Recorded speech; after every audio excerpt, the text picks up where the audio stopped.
Hello friends, welcome to Indian GS. Friends, आज हम लोग इस वीडियो में डिस्कस करने वाले हैं झारखंड के मुंडा जनजाति के शासन व्यवस्था के बारे में। मुंडा जनजाति अपने प्राचीन काल में किस प्रकार रहते थे और किस प्रकार उन लोगों की राजनीतिक शासन व्यवस्था चलती थी, इन सभी के बारे में आज इस वीडियो में डिस्कस करने वाले हैं। यह video JPSC, JSSC, CGL, SI और कोई भी झारखंड के एग्ज़ाम हो उन सभी के लिए काफ़ी इम्पोर्टेंट है। तो चलिए आगे बढ़ते हैं, मुंडा शासन व्यवस्था के बारे में जानते हैं। जो मुंडा जनजाति है, इनकी अपनी भाषा है जिसे मुंडारी कहा जाता है। इनकी भाषा को क्या कहा जाता है? मुंडारी कहा जाता है। जो मुंडारी भाषा है ये ऑस्ट्रो एशियाटिक समूह में आता है, मतलब ऑस्ट्रो एशियाटिक भाषा परिवार से संबंधित है यह भाषा।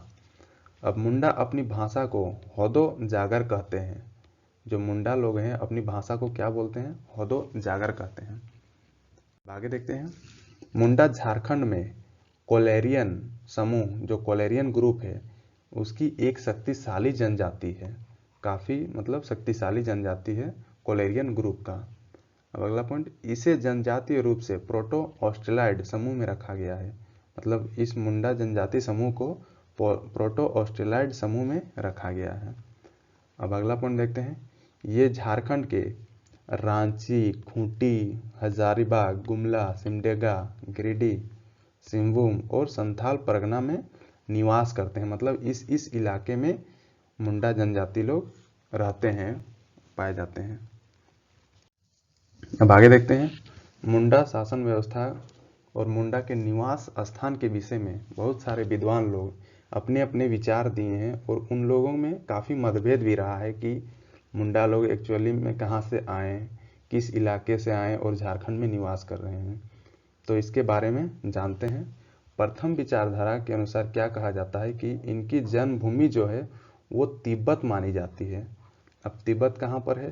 तिब्बत तो है यहाँ चीन में है, ये भारत के जो नॉर्थ इलाके में है, यहाँ पर तिब्बत इस इलाके में। तो इस इलाके से मानी जाती है कि मुंडा जनजाति का जन्म हुआ।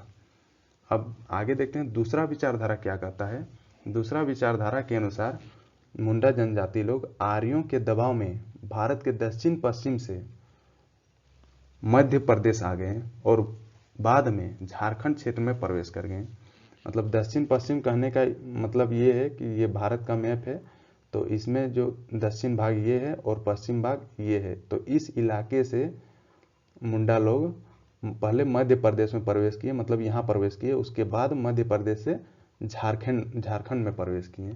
तो ये है दूसरी विचारधारा, ये कहती है। अब अगला देखते हैं, एक अन्य विचारधारा के अनुसार जो मुंडा लोग हैं दक्षिण पूर्वी भाग से, भारत के दक्षिण पूर्वी भाग से झारखंड में प्रवेश किए और असुर जनजाति को पराजित करने के बाद झारखंड में अपना आधिपत्य स्थापित किया। मतलब दक्षिण पूर्वी भाग हम भारत का ये कह सकते हैं, इस इलाके को दक्षिण पूर्वी भाग बोला जाता है। और इस इलाके से मुंडा लोग झारखंड में प्रवेश किए और झारखंड में जो पहले से रह रहे थे असुर जनजाति लोग, उन लोगों को पराजित करके वहाँ पर अपना शासन स्थापित किया। ये हैं विभिन्न विचारधाराएं जो विद्वानों लोग ने कहा है कि ये विचारधाराएं हैं मुंडा के निवास करने का झारखंड में। तो अब आगे देखते हैं, मुंडा जनजाति की पारंपरिक शासन व्यवस्था मुंडा मान की व्यवस्था के नाम से जानी जाती है। जो इनकी शासन व्यवस्था को क्या कहा जाता है? मुंडा मान की शासन व्यवस्था के नाम से जानी जाती है। अब झारखंड में मुंडा जनजाति का प्रवेश 600 बीसी माना जाता है। अब अगला पॉइंट, यह जनजाति कबीला समुदाय के रूप में झारखंड में प्रवेश की तथा जंगल को काटकर खेती करने लायक भूमि का विकास किया। कबीला कहने का मतलब कि एक झुंड में रहते थे ये लोग और ये एक झुंड में ही चलते थे एक स्थान से दूसरे स्थान, और झारखंड में प्रवेश किए और झारखंड में बहुत सारे जंगल रहते थे, उनको काट के अपने रहने लायक भूमि का विकास किया। अब अगला पॉइंट देखते हैं, मुंडा जनजाति द्वारा जंगल साफ कर बनाई गई खेती योग्य भूमि पर सभी लोगों का सामूहिक अधिकार होता था। मतलब जो मुंडा लोग जिस जंगल को काटते थे वहाँ पर रहने लायक भूमि बनाते थे, उन भूमि में जितना भी उस कबीले में लोग रहते थे उन सभी का सामूहिक अधिकार होता था, मतलब किसी एक का पर्सनल नहीं होता था। अब आगे देखते हैं। जंगल साफ कर बनाई गई खेत को क्या कहा जाता था? खूंटकटी खेत कहा जाता था। जो मुंडा लोग जंगल साफ करके जो खेत बनाते थे उनको खूंटकटी खेत कहते थे, और जो गांव बसाते थे उनको क्या बोला जाता था? खूंटकटी गांव बोला जाता था। अब आगे देखते हैं। खेत के निर्माण को, मतलब जो खेत के निर्माता होते थे उनको क्या बोला जाता था? खूंटकटीदार कहा जाता था। मतलब पहले जंगल को काटा गया, उसके बाद खेत बनाया गया, उसके बाद फिर गांव बसाया गया, और जो खेत जो बनाता था उसे बोलते थे खूंटकटीदार बोला जाता था। अब अगला पॉइंट देखते हैं। मूल गांव को खूंट कहे जाने के कारण मुंडाओं में खूंटकटी प्रथा विकसित हुई। जो खूंटकटी प्रथा जो विकसित हुई, ये इसी से आगे चलते चलते, जैसे कि जंगल से सफाई किया, खूंट खेत बनाया, खूंटी गांव बनाया और खूंटकटीदार, उसके बाद खूंटकटी प्रथा का भी विकास हुआ इसी पैरेलल में। अब विकसित हुई और यहाँ के गणतंत्र प्रणाली का भी जन्म हुआ। जो मुंडाओं लोगों का जो गणतंत्र प्रणाली था उसका भी जन्म हुआ इसी से आगे बढ़ते बढ़ते। अब अगला पॉइंट देखते हैं।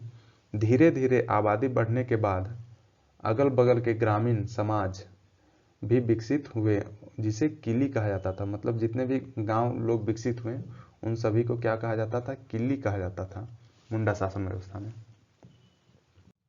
अब आगे देखते हैं। जो मुंडा मानकी व्यवस्था है इसको क्या बोला जाता था? जो विश्व की सबसे प्राचीनतम गणतंत्र माना जाता है इस मुंडा शासन व्यवस्था को, पूरे विश्व की सबसे प्राचीनतम शासन व्यवस्था। अब आगे देखते हैं। खूंटकटी गांवों में प्रशासनिक व्यवस्था के संचालन के लिए खूंटकटी पंचायत की स्थापना की गई। जितने भी गांव बनते गए हैं उन सभी गांवों में शासन चलाने के लिए क्या विकसित किया गया? खूंटकटी पंचायत की स्थापना की गई, और जिसका प्रमुख होता था वो होता था हातू मुंडा कहलाता था इसका प्रमुख। अब देखते हैं अगला पॉइंट। कई खूंटकटी गांवों को मिलाकर एक परहा पंचायत बनाई गई। बहुत सारे खूंटकटी गांवों को मिलाकर परहा पंचायत बनाई गई, और इस परहा पंचायत का प्रमुख को कौन होता था? ये होता था मानकी होता था इसका प्रमुख। इसी कारण इस व्यवस्था का नाम मुंडा मानकी व्यवस्था पड़ गया। मतलब गांव को मिलाकर पंचायत बनाया गया और पंचायत का प्रमुख मानकी कहलाता था, और इसी के कारण मानकी ही शासन करता था, इसीलिए इसको मुंडा मानकी शासन व्यवस्था कहा जाने लगा। अब आगे देखते हैं। मुंडा जनजाति में व्याप्त शासन की जो व्यवस्था थी वो त्रिस्तरीय थी, मतलब 3 स्तर में ये काम करती थी। 1 स्तर, 2 स्तर, तीसरा स्तर। तब देखते हैं पहला स्तर क्या था? ये है ग्राम स्तर पर काम करती थी। मुंडा जनजाति में मुख्यतः किली गांव में ग्राम पंचायत का गठन किया जाता था, जो इस क्षेत्र में निवास करने वाले लोगों के आपसी विवादों का निपटारा करता था। और ये प्रमुख अधिकारी जो थे वो ये सभी थे। मुंडा पहला कौन था? ये मुंडा था। अब इसके बारे में जान लेते हैं, मुंडा के बारे में। यह किली ग्राम का प्रमुख होता था। जो ग्राम होता था, जो गांव होता था, उसका क्या होता था? प्रमुख होता था, तथा इसका वंशानुगत पद होता था। मतलब अगर कोई एक आदमी मुंडा बना तो उसका बेटा भी आगे जाके मुंडा बनेगा, फिर उसका बेटा आगे जाके मुंडा बनेगा। इस तरह होता था मुंडा का व्यवस्था। अब यह करता क्या था? ये अपने अधिकार क्षेत्र वाले गांव में महत्वपूर्ण फैसले देने का कार्य करता था। अगर कोई विवाद हो गया, कुछ चीज़ में अगर विवाद हो गया तो उन सभी विवादों का फैसला ये सुनाता था। अब आगे देखते हैं। अब खूंट स्तर पर क्या होता था? जो खूंट स्तर पर क्या, खूंटकटी पंचायत की स्थापना की गई खूंट स्तर पर, और इसके लिए भी निम्न अधिकारियों की नियुक्ति की गई। तो चलिए इन अधिकारियों के बारे में जानते हैं। पहला अधिकारी कौन था? हातू मुंडा। अब इसके बारे में जानते हैं। सामान्य रूप से इसे खूंटकटी गांव का प्रमुख माना जाता था। जो खूंटकटी गांव था उसका प्रमुख माना जाता है, और प्रत्येक परिवार के बुजुर्ग सदस्य मिलकर हातू मुंडा का चुनाव करते थे। जितने भी उस गांव में परिवार निवास करते थे उन सभी परिवारों में जितने भी बुजुर्ग लोग थे उन सभी मिलकर हाथू मुंडा का चुनाव करते थे। और ये हाथू मुंडा का अर्थ क्या होता था? हाथू का अर्थ होता है गांव और मुंडा का अर्थ होता है प्रमुख, मतलब हाथू मुंडा। तो इसीलिए इसे क्या कहा जाता था? ग्राम प्रमुख। अब आगे देखते हैं। पाहन। पाहन क्या होता था? यह जो गांव का जो धार्मिक प्रमुख व्यक्ति के रूप में ये माना जाता था, मतलब गांव में जितने भी धार्मिक पूजा पाठ होते थे उन सभी को ये देखता था और करवाता था। और यह बलि चढ़ाने का भी कार्य करता था। जो मुर्गा हो गया, बकरा हो गया, इन सभी का बलि चढ़ाने का कार्य यही पाहन ही करता था। अब इन कार्यों के संपादन हेतु इसे लगान मुक्त भूमि दी जाती थी। लगान मुक्त भूमि कहने का मतलब वैसा भूमि दी जाती थी जिसमें कोई टैक्स नहीं लिया जाता था, और इस भूमि को डाली कटारी भूमि कहा जाता था। पाहन गांवों को भूत प्रेत से बचाने हेतु एक विशिष्ट पूजा भी करता था, और इस कार्य के संपादन के बदले में कुछ अतिरिक्त भूमि भी इसे दी जाती थी, जिसे भूत खेता कहा जाता था। गांव में तो भूत प्रेत का प्रथा बहुत ही ज़्यादा प्रचलित होता था, और डायन वगैरह इस सब के लिए, तो इसके बचाव के लिए जो पाहन होता था बहुत सारे पूजा पाठ करता था, और इसके लिए भी इसको भूमि दी जाती थी जिसे भूत खेता कहा जाता है। अब अगला देखते हैं पनभरा। ये क्या, इसका कार्य क्या था?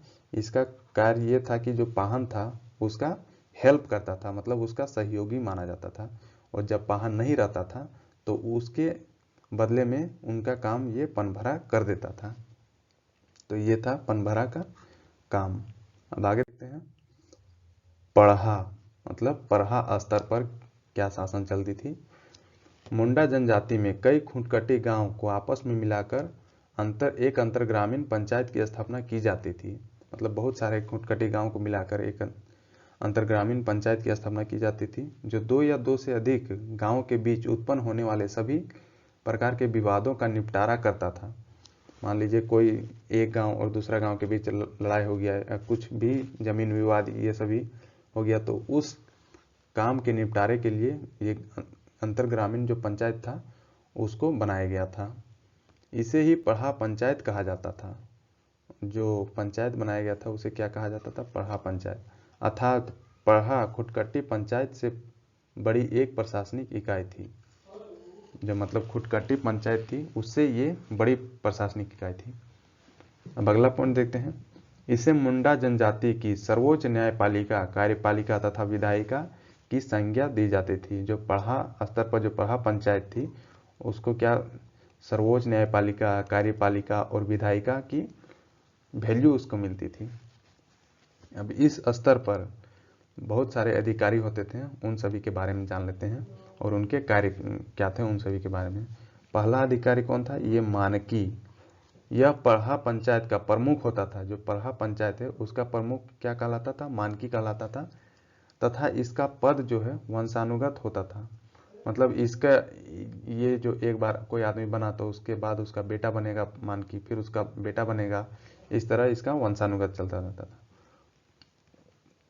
यह अंतर ग्रामीण विवादों का निपटारा करता था। मतलब एक गांव से दूसरे गांव में जो विवाद होता था उन सभी का निपटारा मानकी करता था। अब अगला देखते हैं पढ़ा राजा। अब ये कौन था? यह पढ़ा पंचायत का सर्वोच्च पदाधिकारी होता है।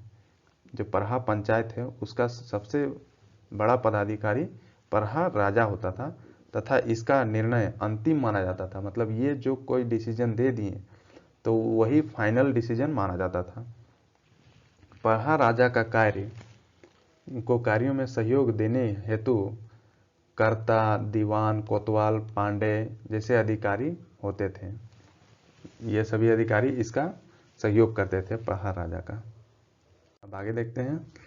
अब मुंडा गांव में विशेष स्थल कौन कौन से थे उन सभी स्थलों के बारे में जानते हैं। मुंडा गांव में 3 विशेष स्थल हैं जिन्हें आदिवासी गांवों की विशेषता भी मानी जा सकती है। और ये स्थान कौन कौन थे? पहला सरना, यहाँ पर ग्राम देवता निवास करते थे। जो सरना स्थल थे ये देवी देवताओं के लिए होता था मुंडा जनजाति में। अब अगला देखते हैं अखाड़ा। अखाड़ा में क्या होता था? यहाँ पंचायत मिलती है और युवक युवतियों इकट्ठा होते हैं और रात में नाचते गाते हैं। मतलब अखाड़ा का मतलब ये नाचना गाना, यहाँ पर इकट्ठा होना या पंचायती वगैरह करना, ये सारा काम अखाड़ा में किया जाता था। अब अगला देखते हैं, शासन। ये क्या था? जो एक समाधि है, ये मतलब ये समाधि है, जो मुंडा लोग थे उनको मर जाने के बाद जहाँ दफनाया जाता था उसको क्या बोला जाता था? शासन बोला जाता था। यहाँ शवों को दफनाया जाता है, कब्र पर पत्थर रखे जाते हैं जिसे शासन दिरी कहा जाता था। मतलब जो पत्थर कब्र के ऊपर रखे जाते हैं उसे शासन दिरी कहा जाता था। अब आगे देखते हैं, गितियोड़ा का क्या मतलब होता है? मुंडा आदिवासी गांव में युवा घर को गितियोड़ा कहा जाता था। युवा घर कहने का मतलब कि एक जो युवा लोग होते थे, एक सामान्य उम्र के बाद जब वो युवा हो जाते थे, उन लोगों के लिए स्पेशल घर बनाए जाते थे, तो उसी को बोला जाता था गितियोड़ा, ताकि वो लोग अपना संवाद वगैरह कर पाए कुछ। तो दोस्तों ये सभी काफ़ी इम्पोर्टेंट शब्द हैं, इसे बार बार देख लें, नोट कर लें, ताकि आपको बाद में दिक्कत ना हो एग्जाम वगैरह में। अब आगे देखते हैं, मुंडाओं में जो राजतंत्र प्रणाली का विकास कैसे हुआ, उन सभी के बारे में जान लेते हैं। क्योंकि पहले ये जो मुंडा जनजाति लोग थे वो कबीला में रहते थे, मतलब एक झुंड में रहते थे, और वही झुंड इधर उधर चलते रहते थे और अपना दिनचर्या चलाते रहते थे। फिर कैसे कैसे ग्राम बना, फिर ग्राम के बाद पंचायत बना, इन सभी को कैसे विकास हुआ उन सभी के बारे में जानते हैं। गणतंत्र प्रणाली के साथ साथ मुंडा जनजाति के आरंभ से ही राज्य निर्माण की प्रक्रिया भी देखी गई। जो जैसे कि अभी हम देखे थे कुछ देर पहले ही कि जो मुंडा जनजाति का जो प्रशासन जो था वो सबसे पुराना, विश्व का सबसे पुराना गणतंत्र प्रणाली माना जाता है, और इसमें राज्य निर्माण की प्रक्रिया भी देखी गई, जिसका उदाहरण रीसा मुंडा के प्रयासों से सुतिया नागखंड राज्य का गठन हुआ। सुतिया नागखंड राज्य का गठन किसने किया था? ये किया था रीसा मुंडा जी ने किया था इनका गठन। अब आगे देखते हैं, एस.सी. राय ने भी मुंडा एंड देयर कंट्रीज नामक पुस्तक लिखी। इस पुस्तक को किसने लिखा था? मुंडा एंड देयर कंट्रीज। इसके लेखक हैं एस.सी. राय। अब इसमें इन्होंने क्या मेंशन किया है कि मुंडा जाति 81 पीढ़ी और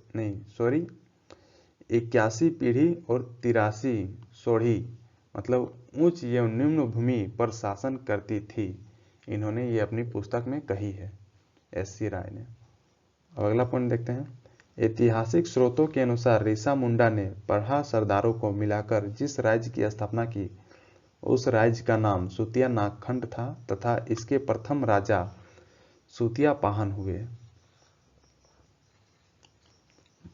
सुतिया नागखंड राज्य की राजधानी सुतियांबे में स्थित थी। यह राज्य 7 गढ़ और 21 परगना में बटा हुआ था। जो सुतिया नागखंड राज्य था इसकी राजधानी थी सुतियांबे थी, और इसमें क्या था? 7 गढ़ में डिवाइड था और 21 परगना में ये राज्य बटा हुआ था। अब आगे देखते हैं, तो दोस्तों ये था मुंडा शासन व्यवस्था के बारे में एक कंप्लीट इन्फॉर्मेशन जो कि काफ़ी इम्पोर्टेंट है। तो दोस्तों कैसा लगा यह वीडियो को लाइक, शेयर एंड सब्सक्राइब जरूर करें, और जो लोग नए हैं वो इंडियन जीएस को सब्सक्राइब करें और सब्सक्राइब करके बेल आइकन जरूर दबाएं ताकि आपको रेगुलर अपडेट मिलती रहे इस चैनल के थ्रू। और दोस्तों बाकी जितने भी झारखंड के और लेक्चर हैं वो सभी डिस्क्रिप्शन में दिए हुए लिंक प्रोवाइड किए हुए हैं, आप सभी जाके देख लें। थैंक यू दोस्तों।